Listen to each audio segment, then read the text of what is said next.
আজ ছিল আমাদের ট্রিপের লাস্ট ডে। সকালে চায়ের সঙ্গে অনেকটা সময় কাটিয়ে এবারে হোমস্টেকে বিদায় জানিয়ে আমরা বেরিয়ে পড়লাম। রাস্তায় দেখলাম মহলদিরাম টি গার্ডেন, সঙ্গে আরও কিছু স্পট। তারপর ফাইনালি আমরা চলে গেলাম আমাদের বহু প্রতীক্ষিত স্পট অহল্যারাতে।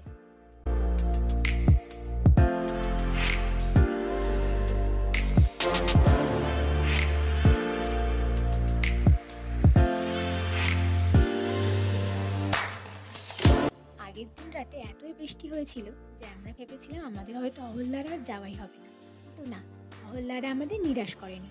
রোদ ঝলমলে সুন্দর পরিষ্কার আকাশ আমরা পেয়েছি। এবারে আমাদের নিচে নামার পালা। আর আসার পথে আমরা দেখলাম নর্থ বেঙ্গলের ঐতিহ্য তিস্তা নদী আর সেবক করোনেশন ব্রিজ। সবশেষে সেবক কালী মন্দিরে পুজো দিয়ে আমরা আমাদের ট্রিপটা কমপ্লিট করলাম।